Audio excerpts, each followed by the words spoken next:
Welcome everybody.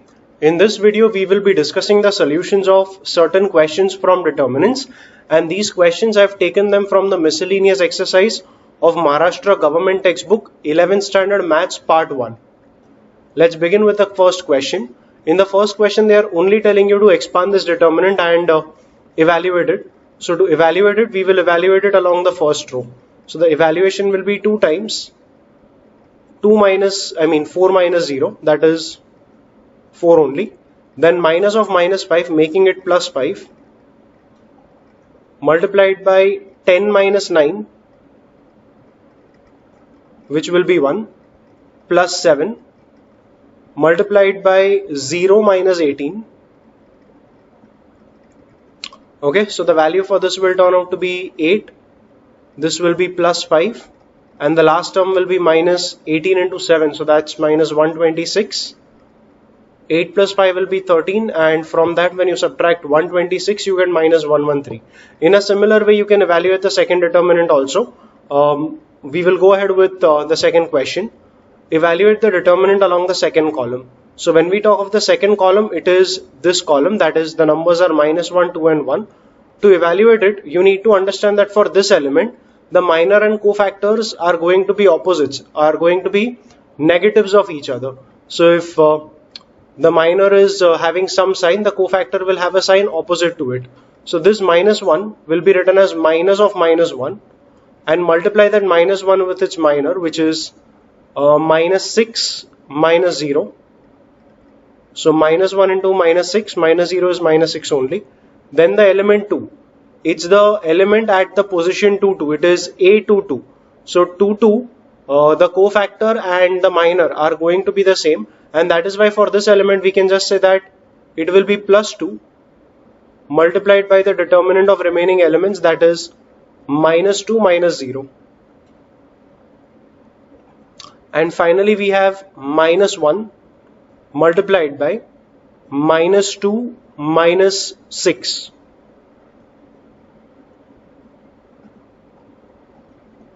Evaluating the full thing, we have minus 6, then we have minus 4, and then finally we have plus 8. So this will be equal to minus 2, and yeah, that's how we are expanding this determinant along the second column. Going ahead with the third question.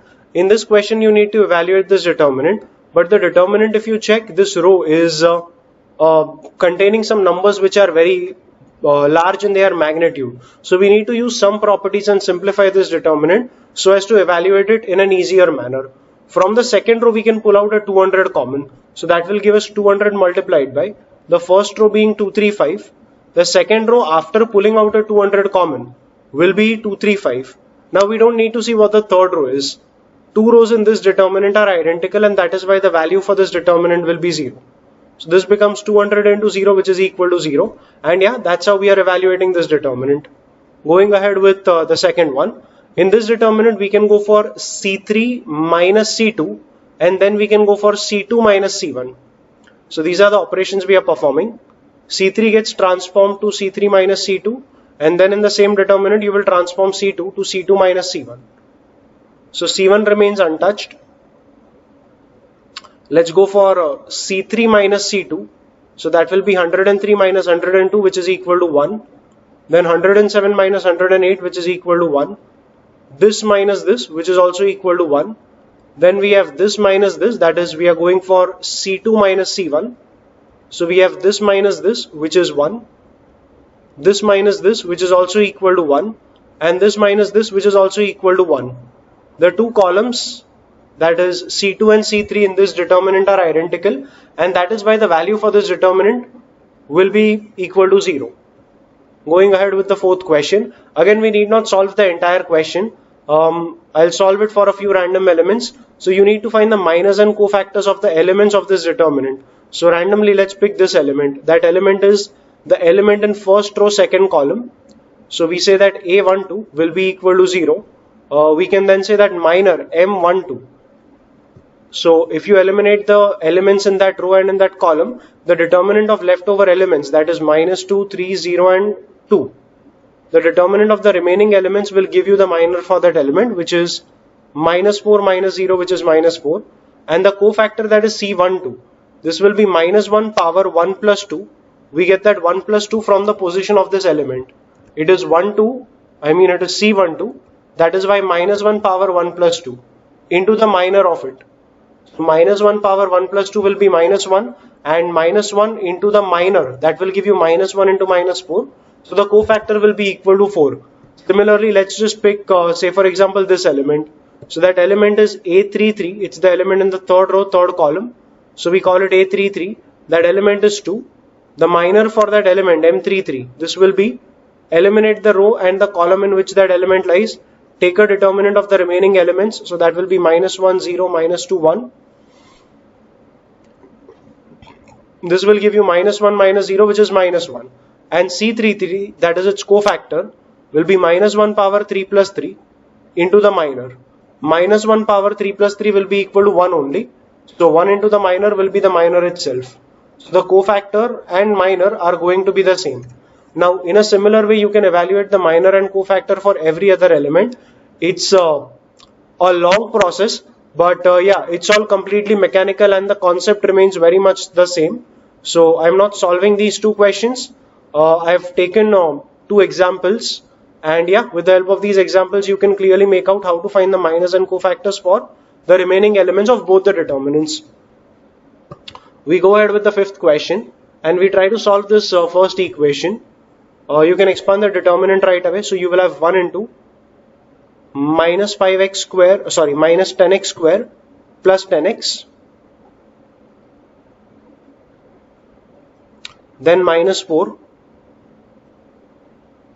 into 5x square plus 5 plus 20 into 2x plus 2.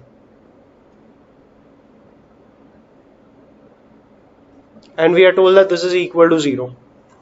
Okay, so if we simplify this, we have minus 10x square plus 10 plus 10x. Then we have minus 20x square minus 20 plus 40x plus 40 equal to 0. So we have minus 10x square minus 20x square. That gives us minus 30x square plus 10x plus 40x, giving you plus 50x, and minus 20 plus 40 giving you plus 20 equal to 0. You can divide throughout with a minus 10. So this will give you 3x square minus 5x and minus 2 equal to 0. So okay, we can split the middle term as minus 6x plus x, and to further factorize it, we can just say that this is equal to 3x. So after pulling out a 3x common, we have x minus 2 in the other bracket, and from the last 2 terms we will be pulling out a plus 1 common. Yeah, so factorizing the entire thing will give us 3x plus 1 into x minus 2 equal to 0. So the value for x will either be minus 1 upon 3, or it will be, from this bracket we can say that x minus 2 will be 0. So x will be 2. So x is either equal to 2 or it is equal to minus 1 upon 3. We now go ahead with our second question. So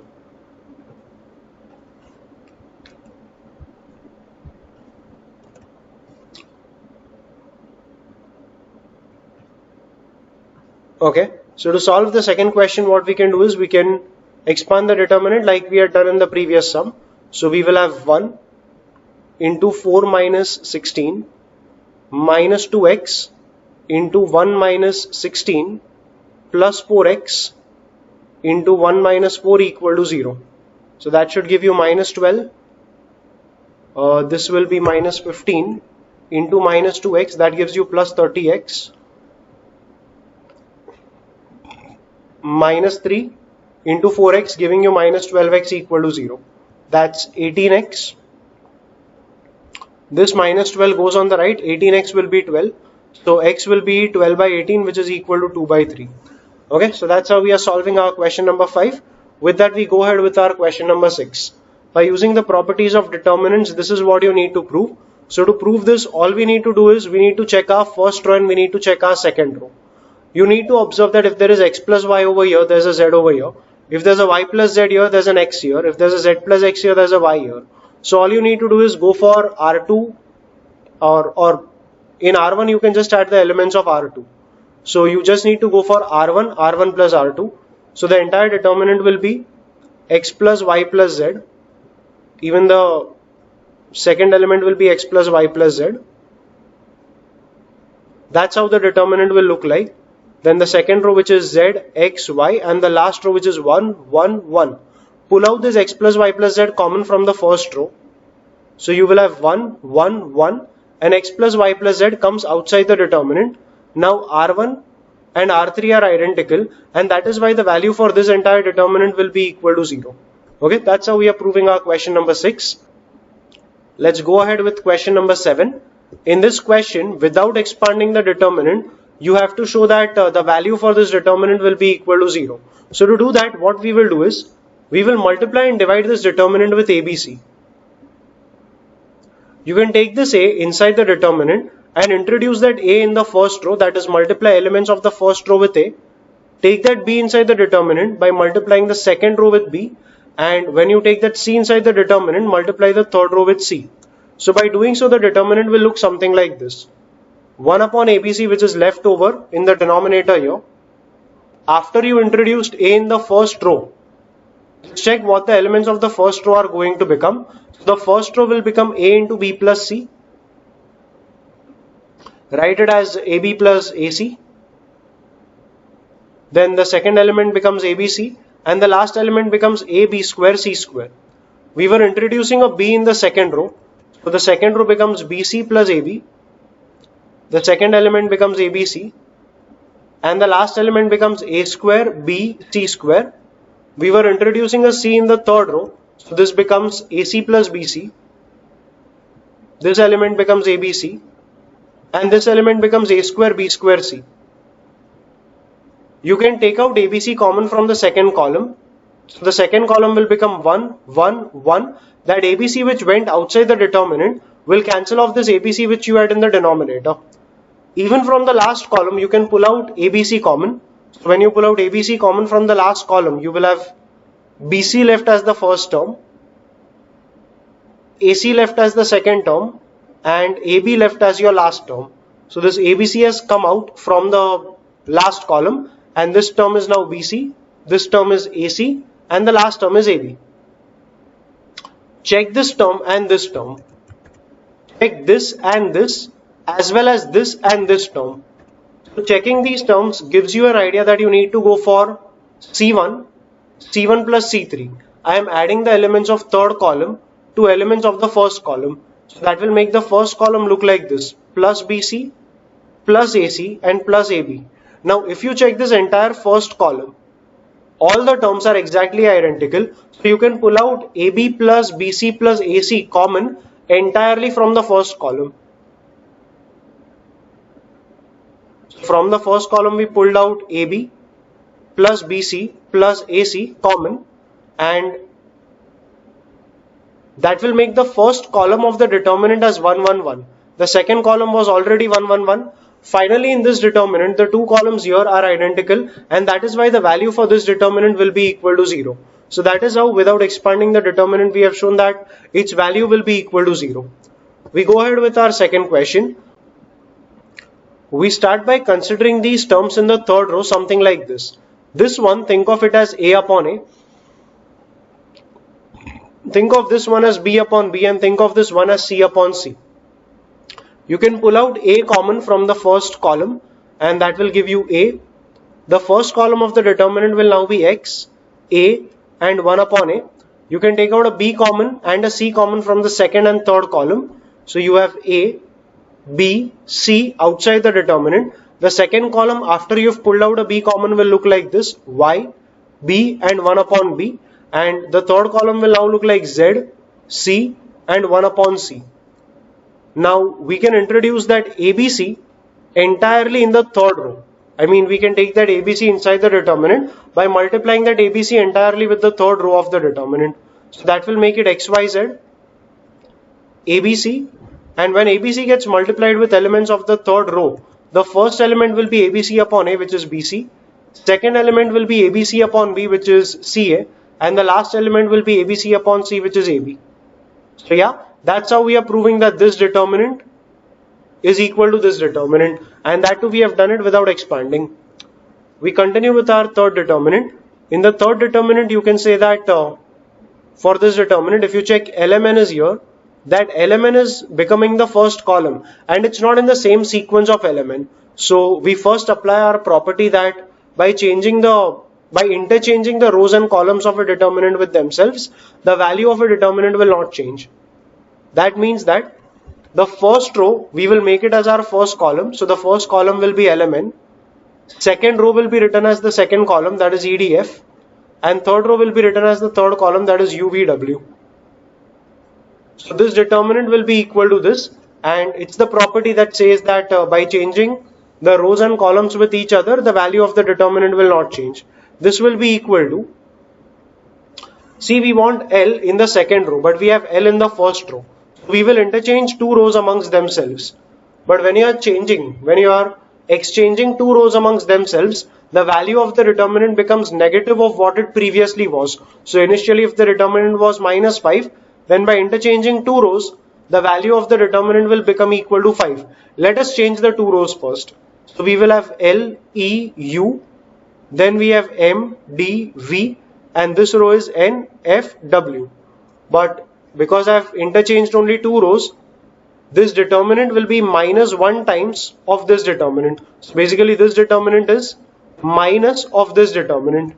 Now we wanted LEU as our second row, we have it, but we wanted this thing, or we wanted NFW as our first row. So to make it the first row, we will interchange R1 and R3 also with each other, but on doing so, again the determinant value will get multiplied with -1. That -1 will cancel out this -1, and we can finally say that after interchanging the rows, this determinant is ultimately equal to this. So finally we have concluded from all these steps that this determinant was equal to this, which was equal to this, which is basically the same as this determinant. So we have proved that this determinant is equal to this, and that too we have done it without expanding the determinants. That's how we are answering our third question. Going ahead with the fourth one, well, you can straight away say this by a property. The property says that this determinant is the determinant of a skew symmetric matrix, and determinant value of a skew symmetric matrix of odd order is always 0. And this is the determinant of a skew symmetric matrix whose order is 3 by 3. That is an odd order. So the determinant of a skew symmetric matrix of odd order will be 0, and that is why by property the value is straight away equal to 0. If you want, you can expand and check for yourself that it is indeed equal to 0 or no, but yeah, keep in mind this property. If the skew symmetric matrix is of even order, then the determinant value will be a perfect square. Let's go ahead with question number 8. They have given us a determinant and they have said that the determinant value is already equal to 0. We need to show that 1 upon 1 minus a plus 1 upon 1 minus b plus 1 upon 1 minus c, the total for that will be equal to 1. Now at start it might seem that we will straight away expand this determinant because all the elements are single terms. Expanding would be a little easier than the previous determinants that we have seen. It wouldn't really help you because the terms that you require are 1 minus a, 1 minus b and 1 minus c. Simple expansions will not give you these terms, and that is why to get these terms in your simplification, you need to purposely bring these expressions by some kind of column or row transformations. So what we will do is, to bring a 1 minus a, we can go for c2 minus c1, and similarly we can go for c3 minus c2 also, because that will at least make this element equal to 0. So we have a transformation in c2, which is c2 minus c1, a transformation in c3, which is c3 minus c2. So that will make our determinant look something like this. The first column remaining untouched, c2 minus c1, that will be 1 minus a, b minus 1, 1 minus 1 will be 0. Then we will have c3 minus c2, Okay, we will go for C3 minus C1 only. We can't use a C2 here because we are already changing C2. So we will go for C3 minus C1. So that will give us 1 minus A. Then 1 minus 1 will be 0 again. And then we will have C minus 1. And the determinant value is already equal to 0. Now to further simplify this determinant, we can pull out a 1 minus A common from the first row. That will make the first row look something like this, and we have taken a 1 minus A common from the first row. Similarly, let's take 1 minus B common from the second row. So that will make the first element here as 1 upon 1 minus B. This element will become minus 1 and this element will remain 0. And we have taken a 1 minus B common from the second row. Let's take a 1 minus C common from the third row also. So that will make the first element 1 upon 1 minus C. Second element will be 0 and the last element will become minus 1. And we have taken a 1 minus C common from the third row. If we try to evaluate this determinant, okay, we can do something simpler again. We can go for C3 minus C2 once again. And C3 minus C2 will give us 1 minus 1, which is equal to 0 here. This will be 0 minus minus 1. That will make it 1. This will be minus 1 minus 0, which is minus 1 only. Okay, let's try to expand the determinant along the first row. So expanding this determinant will give us A upon 1 minus A, the whole multiplied by 1, minus 1 multiplied by minus 1 upon 1 minus B, minus 1 upon 1 minus C. Okay, let's write it here. So we will have the expansion of this determinant as A upon 1 minus A into 1. Then we have minus 1 into, like I just said, minus 1 upon 1 minus B, minus 1 upon 1 minus C. Okay, so that being the value of this entire determinant. Let's write it properly. So that will be A upon 1 minus A. A upon 1 minus A into 1 is simply A upon 1 minus A. Then this minus 1 goes inside the bracket and makes the terms as plus 1 upon 1 minus B plus 1 upon 1 minus C. Okay, and anyway the determinant value was equal to 0.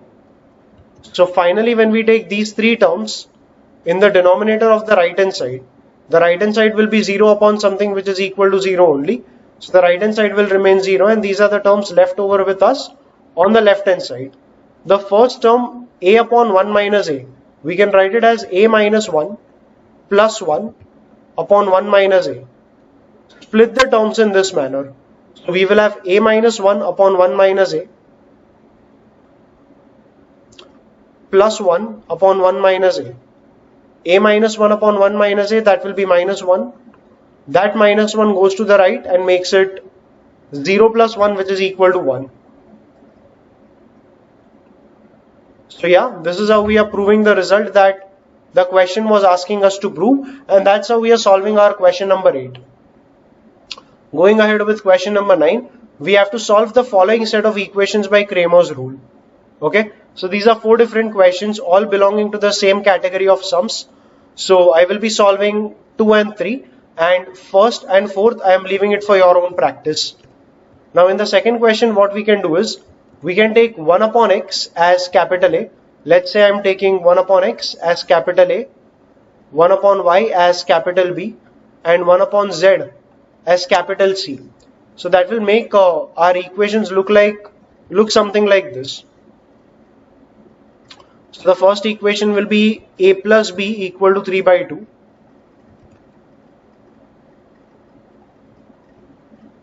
So you can write it as 2A plus 2B equal to 3.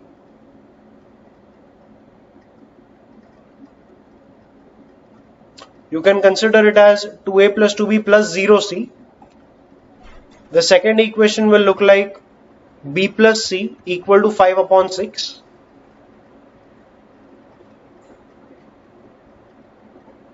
Take that 6 on the left, so you will have 6B plus 6C equal to 5. So you can write it as 0A plus 6B plus 6C equal to 5. And finally the last equation, that will look like C plus A equal to 4 upon 3.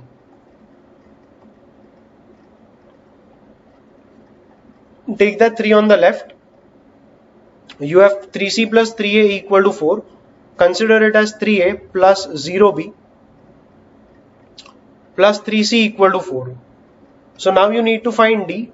The determinant d will look something like this. So that will be 220, 066 and 303. Straight away expanded, so you will have 2 times 18 minus 0, that is 18, then minus 2 times 0 minus 18, which is minus 18. So the d value is 36 plus 36, which is equal to 72. So we are having our d value as 72. Let's compute dA. dA will be, you need to replace 203 with the numbers here, that is 354. Then we will have 2, 6 and 0, that is the coefficients of B, and the last column will be the coefficients of C.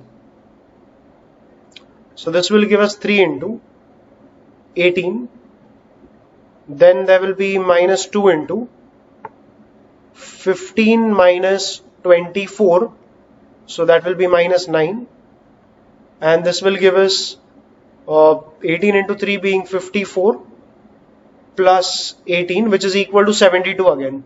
So the value for dA is equal to 72. Similarly, let's try to find dB. So to find dB, we will replace the column of coefficients of B with the numbers 354, and the first column will be the coefficients of A, which are 203. So expanding this, we will have 2 into 15 minus 24, which is equal to minus 9. Then we will have minus 3 into minus 18. So this makes it minus 18 plus 54, which is equal to 36. So this is the value for dB. dB will be equal to 36. And similarly, let's try calculating dC. So to calculate dC, 354 is going to be written in place of the coefficients of C. The coefficients of B will come as the second column, 2, 6 and 0. And when we try to evaluate this, this will be 2 into 24 minus 2 into minus 15 plus 3 into minus 18. So this will be 48 plus 30 minus 54. So this will be equal to 24. Yeah. So we have DC as 24.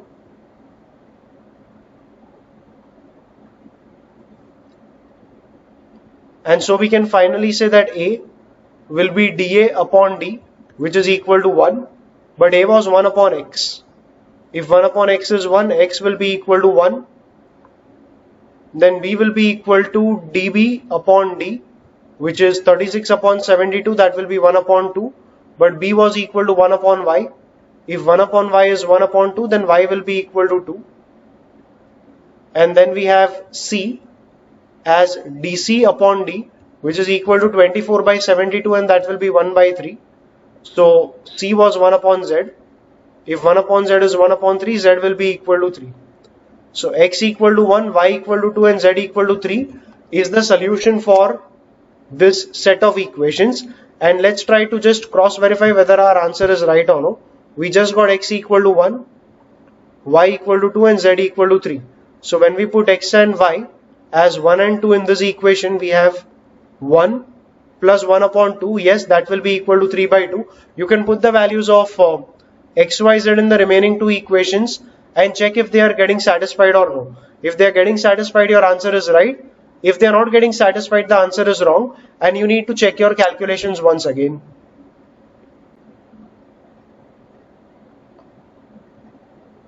Let's go ahead with question number 3. And here you are given 3 equations. And to solve it by Cramer's rule, all we need to do is evaluate D first. To evaluate D, we will construct the determinant by writing the coefficients of X as our first column, that is 2, 1, 3. Coefficients of y will be our second column, that is 3 minus 2 minus 1. And coefficients of z, that is 3, 1 and minus 2 will be the last column. So if we try to evaluate this, this will be 2 into 4 plus 1, which will be 5, minus 3 into minus 2 minus 3, which is minus 5, plus we have 3 into minus 1 plus 6, which is equal to 5. So this will make it 10 plus 15 plus 15, which is equal to 40. So the value for D will be equal to 40.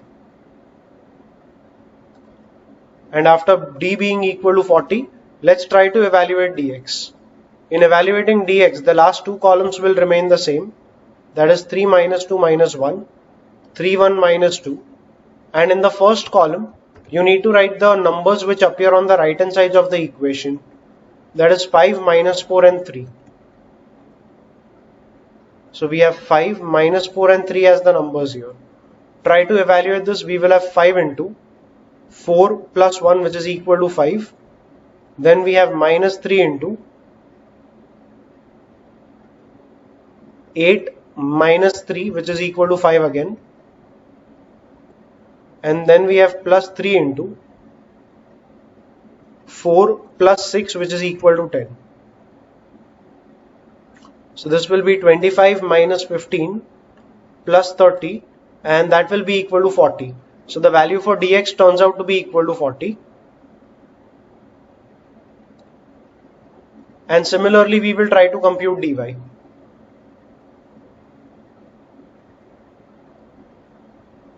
So dy will be these two columns remaining the same. So that will be 2, 1, 3, 3, 1 minus 2. And in place of this column, the numbers that we will write are 5, minus 4 and 3.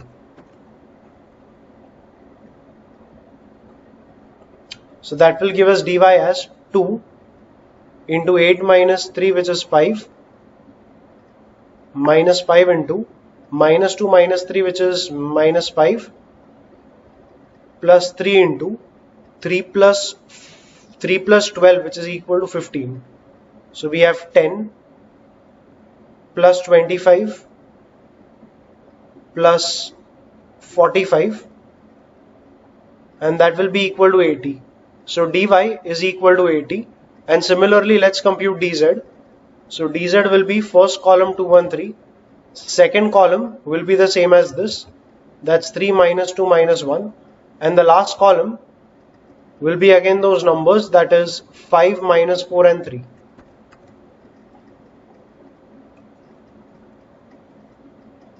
So evaluating this determinant, we will have 2 into minus 6 minus 4, which is minus 10, minus 3 into 3 plus 12, which is 15, plus 5 into minus 1 plus 6, which is 5. So this will be 25. This will be minus 45. And this will be minus 20. So minus 20, okay, this will be minus 40. So dz will be minus 40. And yeah, with that we have our values of x, y and z. That is, x will be equal to dx upon d. That will be equal to 40 upon 40, which is equal to 1. Y will be equal to dy upon d. That is 80 upon 40, which is equal to 2. And z will be equal to dz upon d, which is equal to minus 1. And these are the solutions to your equations. So 1, 2 and minus 1 are the values we just got. x1, y2, z minus 1. Just to cross check our answer, we can put it in the given equations. So the first equation will be 2 plus 6 minus 3. 2 plus 6 minus 3, yeah, that will be 5. You can check it by putting it in the other equations also. If they satisfy, they are right. If they don't satisfy, they are wrong. So here they will satisfy, and that is why this is the right answer for your third question. With that, like I said, the first and fourth are meant for your practice. You can solve them in exactly the way we have solved this question. And yeah, with that we go ahead with our 10th question. Find the value of k if the given equations are consistent. If this set of equations are consistent, then the determinant value of k plus 1, k minus 1, k minus 1, k minus 1, k plus 1, k minus 1, and the last row, that's k minus 1, k minus 1 and k plus 1. The determinant value for this will be 0 because the given equations are consistent. So you can now solve this by going ahead with C3 minus C2. This minus this would give us a 0 here. This minus this will give us minus 2 here. And this minus this will give us a 2 here. Similarly, let's go for C2 minus C1. So k minus 1 minus this, that will give us minus 2. This minus this will give us plus 2. This minus this will give us a 0. We can then go for this minus this. So this minus this will give us minus 2 here. This minus this will give us a 4 here. This minus this will not change the number here. We will also go for this minus this, that is R3 minus R1. These two getting subtracted will give us minus 2 here. This minus this will give us plus 2. And this minus this will not alter the number here. So finally, if we expand this determinant, we will have k plus 1 into 8 plus 4, that will be equal to 12. Then we will have minus of minus 2, which is plus 2, into minus 4, which is equal to minus 8. This will be minus 16, goes on the right and makes it 16.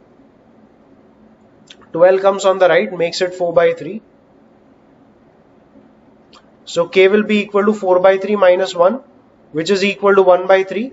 And yeah, that's how we are answering our first question.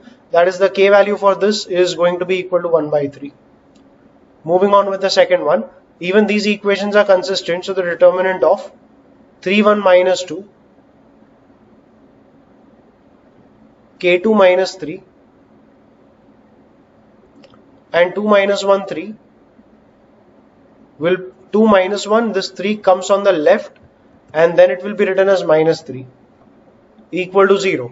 In the consistency concept, the numbers as well as the variables were on the left, whereas in Cramer's rule, the numbers will be on the right hand side of the equal to sign and variables will be on the left hand side. Now expand this determinant and you will get the value for k. So we will have 3 into minus 6 minus 3, which is minus 9. Then we will have minus 1 into minus 3k plus 6, and then we will have minus 2 into minus k plus 4, minus k minus 4 equal to 0. So this will make it minus 27 plus 3k minus 6 plus 2k plus 8 equal to 0. So we have minus 33 plus 8, making it minus 25. On the right, that will be 25. This will be 5k equal to 25. So k will be equal to 25 upon 5, which is equal to 5. So yeah, that's how you are finding the k value for the second question. And with that, we go ahead with our third question. Again, the given equations are consistent. So the determinant of k minus 2, k minus 1, take that number on the left, write it as minus 17, and that minus 17 will appear in the determinant.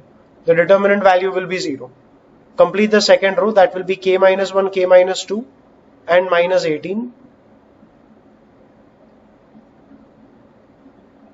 1, 1, and minus 5. Let's try to go for this minus this. That will give us a minus 1 here, a 1 here, and a 1 here. We can also try to go with this minus this.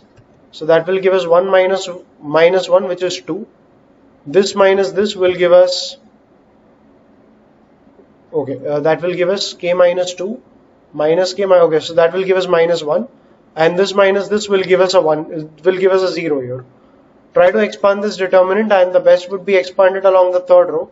So that will give you 1 into minus 36 plus 1, and then it will be minus 5 into 1 minus 2k minus 2.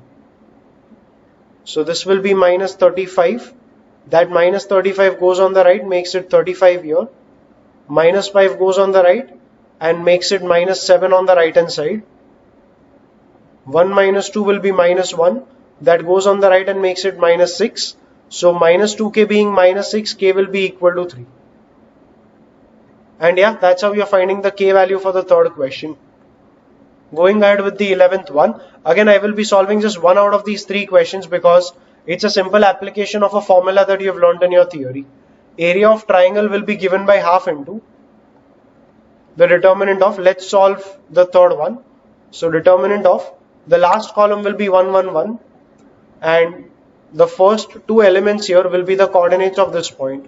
So 1, 1, minus 2, 2, and 5, 4 will be the coordinates here.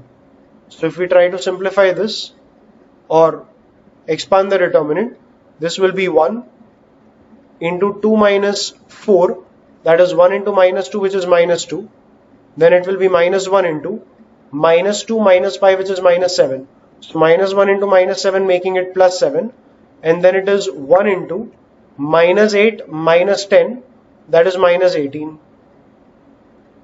So we have minus 13. And area cannot be negative, so we need to take the modulus of this. So the area is going to be 13 by 2 square units. With the help of the same formula, you can evaluate the areas for the first two triangles also. And yeah, with that we go ahead with our 12th question. Again, I'll try solving. Okay, I'll solve the first one, and the second one I am keeping it for your practice. It's again the same area of triangle formula. Area of the triangle has been given as 4. So that 4 will be equal to half the determinant of K01, 401, and 021. So we will have this half going on the left. So left hand side will be 8. And try to expand the determinant. You will have 8 is equals to, expand it along the third row, and that would be, okay, expand it along the second row, second column. So you will have minus 2 multiplied by k minus 4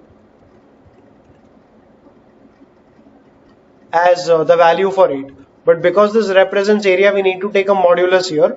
And by taking a modulus, we are introducing a plus minus. By removing the modulus from the right hand side, we are introducing a plus minus sign on the left hand side.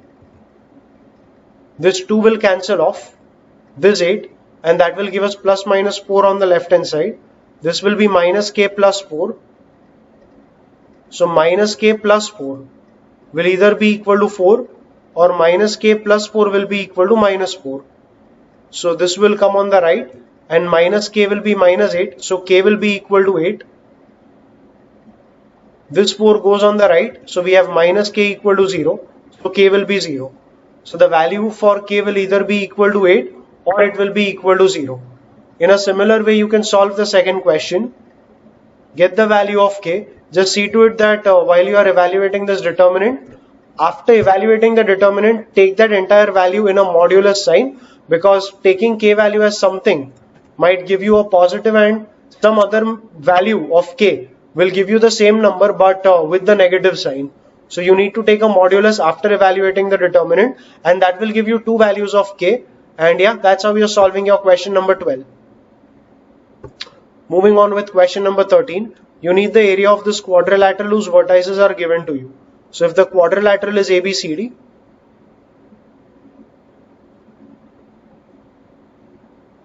you can find the area of that quadrilateral ABCD as area of triangle ABC plus area of triangle ACD, and the area of the two triangles can be computed by the same very determinant formula that I just discussed. So you can evaluate the areas of both the triangles. See to it that if any of the triangle area you get is negative, if it is negative, take the modulus and take that area as positive. Evaluate the area for this. If you are getting it as negative, take the positive value for that and substitute it in the place of these two terms, and after evaluating or after simply adding the two areas, you will get the area of triangle area of quadrilateral ABCD. I am not evaluating it because the method is already known to you. The calculation part you can manage it by yourself. Going ahead with the 14th question. Even here I'll frame the equations and solving the equations by Cramer's rule. I am leaving that part up to you people. An amount of rupees 5,000 is put into a total of 3 investments. So let the 3 investments be X, Y and Z. So X plus Y plus Z, the total amount is 5,000. Then they have said that the rate of interest is 6, 7 and 8% per annum respectively. The total annual income is 350. So if rate of interest is 6% on X, 7 on Y and 8 on Z, then the total earning will be 6X upon 100 plus 7Y upon 100 plus 8Z upon 100. But the total earning they have said is 350. You can take that 100 on the right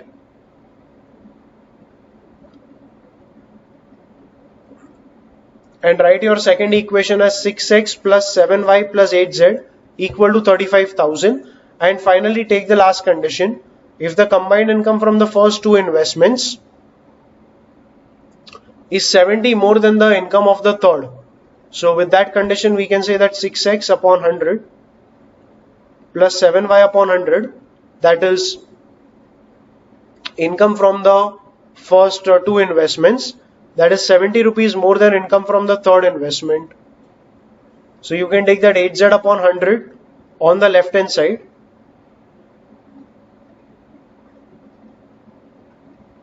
and write the equation in this manner. Multiply throughout by 100, and yeah, these are your 3 equations. The 3 equations, again, they can be very easily solved by the Cramer's rule. You will get the values of x, y, z, which will be the final answer for the 14th question. Going ahead with question number 15. Show that the lines are concurrent and also find the point of concurrence. If the lines are concurrent, the equations are going to be consistent. So let's check whether the equations are consistent or no. The first equation, x minus y minus 6.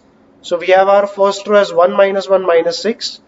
The second equation tells us that the second row will be 4 minus 3 minus 20, and the third row will be 6, 5 and 8.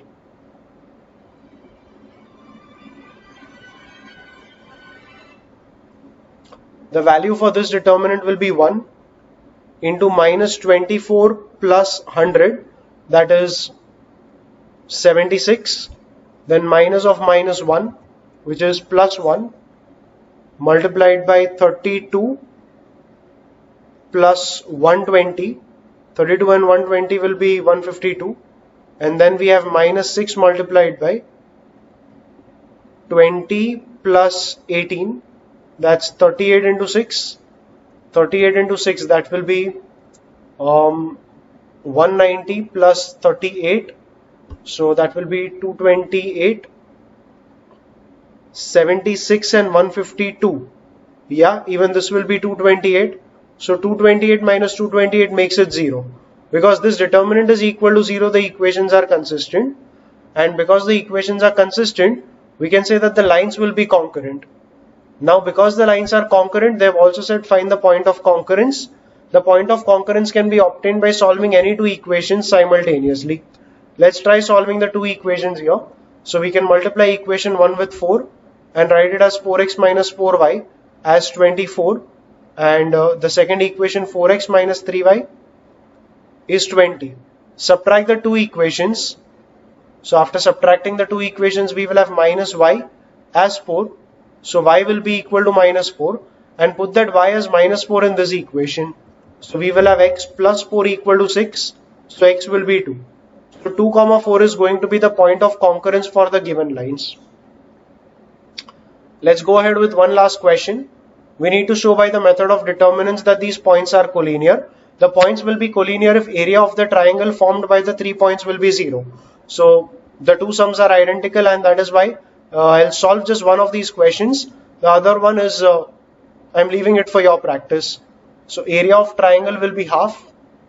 Determinant of, for the second case, the determinant values will be 5, 1, 1, 1 minus 1, 1, 11, 4 and 1.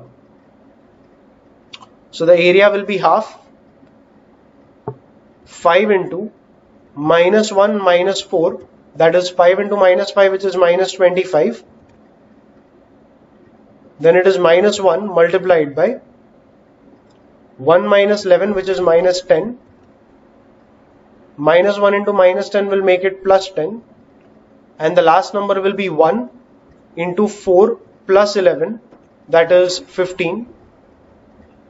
So yeah, this turns out to be equal to 0. And because area of the triangle formed is equal to 0, we can say that the 3 points are not forming a triangle at all. And because they are not forming a triangle, or they are not forming a triangle because they are in a straight line. And that is why we are saying that the given points in question number B are all collinear. In a similar way, you can show that the area of triangle formed by these 3 points will be 0. And because the triangle area is 0, these 3 points don't form a triangle, and that is why they are going to be collinear.